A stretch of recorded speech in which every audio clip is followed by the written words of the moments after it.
They say women are emotional creatures built on connection, intuition, and empathy. But that same emotional intelligence can become a powerful mask, a tool that hides what the eyes can't see and what the heart refuses to believe. When a woman chooses deception, it's rarely random. It's strategic, deliberate, and deeply psychological. This isn't about judgment. It's about understanding the quiet manipulations that move beneath the surface, the subtle ways a woman can rewrite reality while keeping her story spotless. Today, we peel back the curtain and step into the shadows of human behavior, uncovering 7 psychological tricks women use to get away with cheating. Let's dive deeper into the unseen art of emotional disguise and the silent power of perception. The first move is never loud, never obvious. It begins quietly, with emotion. A woman who knows the power of her emotional presence understands how easily warmth can disarm suspicion.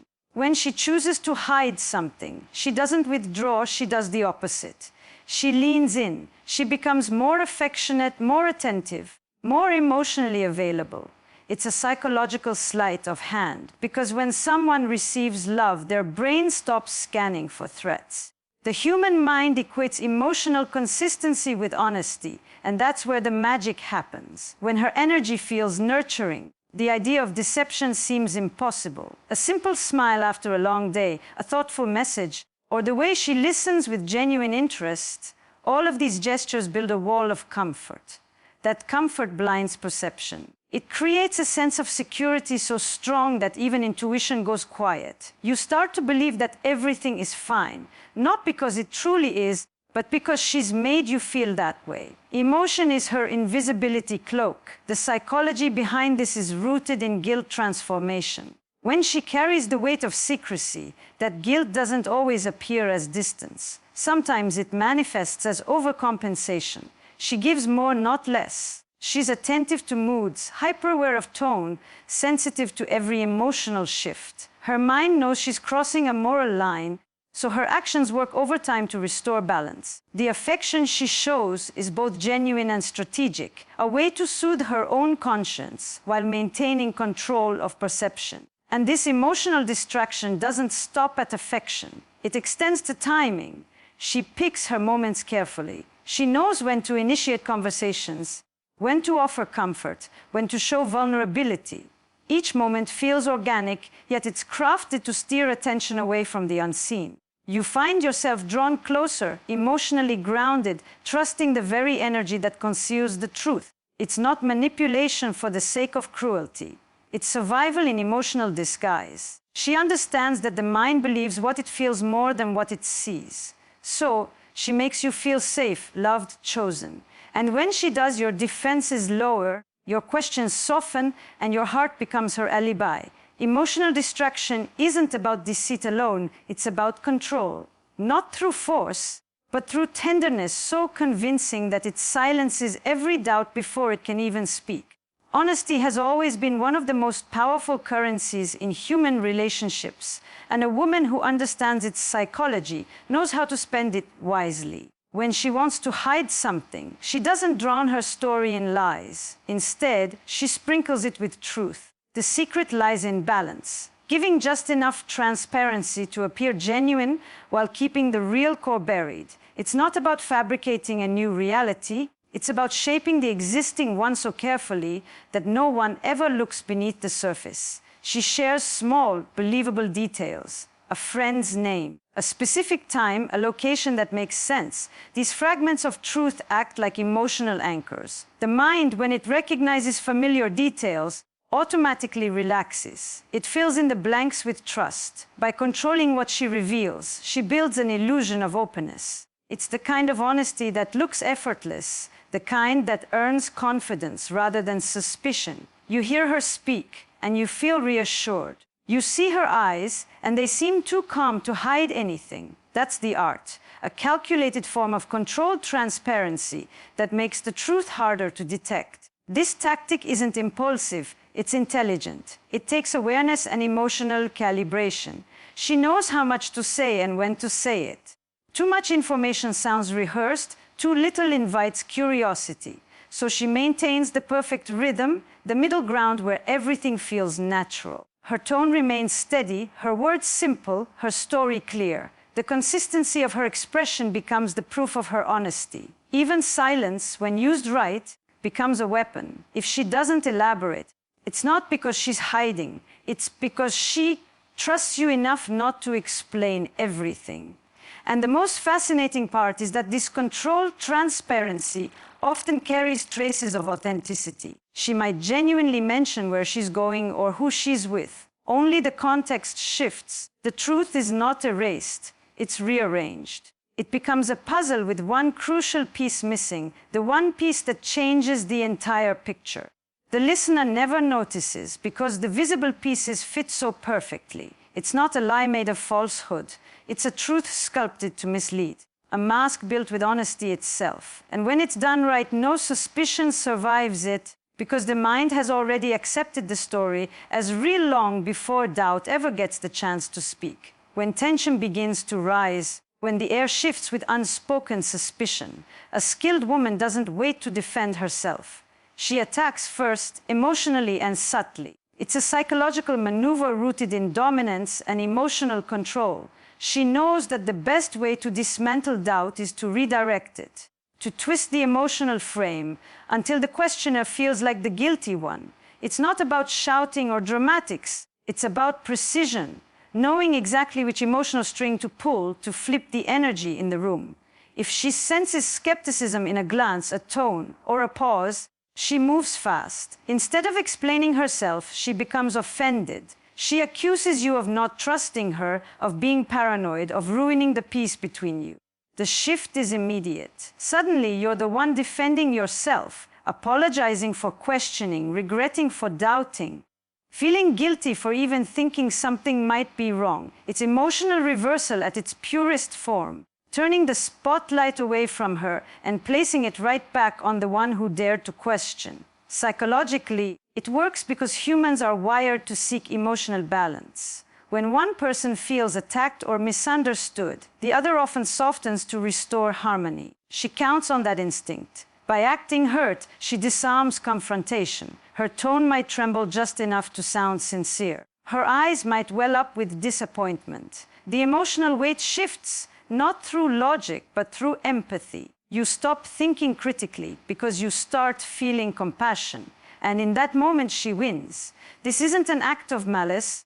It's strategy born from emotional intelligence. She understands how emotions can override reason. She knows that people often fear being seen as controlling or distrustful, and she uses that fear to secure her advantage. Every accusation she throws is a mirror, reflecting the doubt back until it becomes self-directed. "Why would you think that about me?" she asks. And suddenly the question feels like a betrayal in itself. The brilliance of emotional reversal lies in how invisible it is.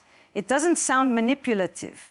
It feels like genuine pain. And because it feels real, it becomes untouchable. It transforms her from the potential suspect into the wounded victim, flipping the script so completely that by the end, the one searching for truth feels like the villain for even asking. There's a quiet genius in the power of routine. It's not loud, it doesn't draw attention, and that's exactly why it works. A woman who understands how to protect her secrets knows that the safest place to hide is inside normalcy. When her actions follow the same patterns, when her tone, her schedule, her mannerisms remain unchanged, she becomes invisible to suspicion. The mind is comforted by predictability. People rarely question what feels familiar, and she uses that comfort as her greatest weapon. She still sends messages at the same times, still laughs the same way, still talks about her day with effortless consistency. There's no sudden shift to trigger alarm. Every small act reinforces stability. The psychology behind this is powerful. Humans are creatures of habit, and our brains crave patterns. When everything seems routine, we assume honesty. The mind links consistency to integrity, and that's where she hides, not in silence, but in the rhythm of what feels safe. Even subtle details are managed carefully. The same perfume, the same tone on a phone call, the same calm expression when answering questions. All are calculated to maintain continuity. She builds a daily performance so smooth that nothing feels staged. It's not about deception through chaos, it's deception through calmness. The less she changes, the more convincing she becomes. Routine becomes a psychological sedative. It lulls perception to sleep. She knows how easily people mistake familiarity for truth. If she acts distant, suspicion awakens. If she changes behavior suddenly, questions start forming. So she moves like clockwork, predictable, steady, warm enough to keep comfort alive, detached enough to keep control. There's a discipline in her performance, a consistency that conceals the hidden chapters of her life. Even when she lies, she does it in ways that fit the pattern. Her explanations sound exactly like they always have.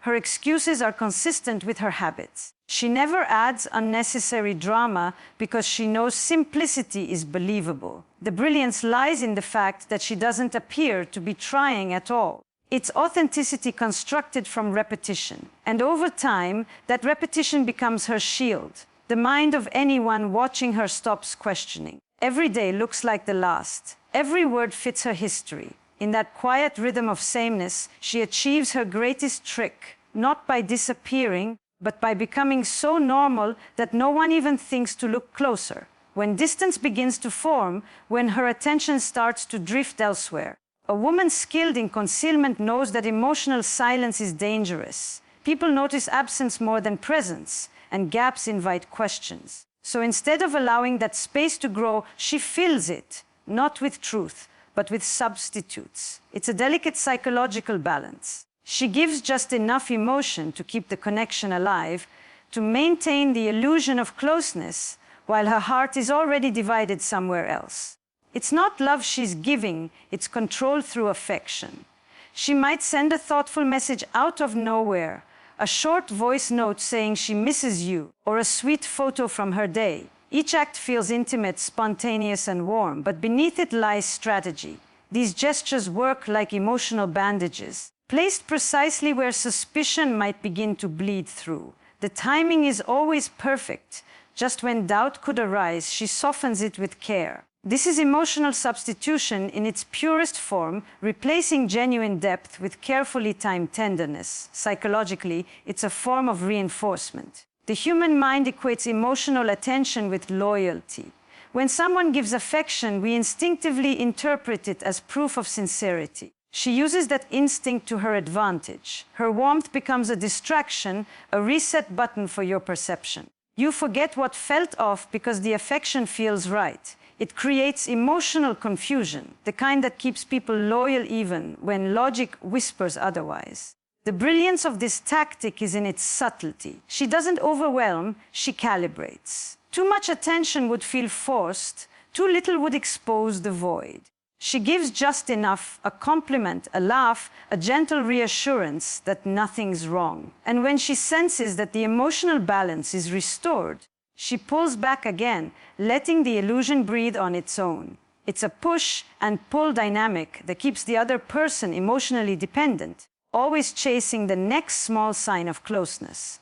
Over time, this emotional substitution becomes routine. Her gestures lose sincerity, but not effect. They still soothe, still silence questions, still hold power. It's affection as a form of manipulation, tender enough to melt suspicion, calculated enough to keep control. And in that rhythm of giving and withdrawing, she builds a world where distance feels like depth, and emotional fragments become convincing proof of a love that's quietly fading away. Reinvention is the most elegant form of escape. It doesn't happen suddenly, and it rarely looks suspicious. It begins quietly. A new habit here, a small change there, until it forms an entirely new version of herself that no one questions. When a woman starts to change, most people assume she's growing, healing, evolving. But sometimes that transformation hides a transition, not toward self-discovery, but toward emotional detachment. She begins to build a new identity, not because she's lost herself, but because she's preparing to leave behind the one that can be questioned. The process is psychological and deeply intentional. She might change her appearance, adopt new interests, start spending more time alone, or become more private about her personal life. It all looks healthy from the outside. She talks about needing space, about focusing on herself, about finding balance. The words are convincing because they sound empowering, but they also serve as armor. Every new behavior becomes part of a narrative that shields her from curiosity. You stop asking where she's been or who she's with because it all fits within the story she's already told. The story of her becoming someone new. This reinvention is not just physical or social, it's emotional. She starts to detach gradually, reducing emotional availability without appearing cold. Conversations that once carried depth become lighter, safer, surface level. She gives less of her inner world, but compensates with independence, creating the illusion of maturity rather than distance. Psychologically, it's a form of rebranding. She redefines herself in a way that makes her absence look like evolution instead of withdrawal. The brilliance of this technique lies in its credibility. Society praises growth, solitude, and self-focus, so when she adopts these traits, it earns admiration instead of suspicion. No one looks behind empowerment for deception. And while she's reinventing herself, she's also rewriting history, shaping how she's seen, how she'll be remembered, and how easily she can walk away when the time comes. By the time the transformation is complete, the emotional gap has already been normalized. What once would have raised alarms now feels natural, even admirable. She's become someone new, untouchable, independent, and free from the expectations that once bound her. Reinvention is her exit strategy disguised as evolution, a beautiful, silent vanishing act performed under the spotlight of self-growth, where freedom and secrecy were the exact same face.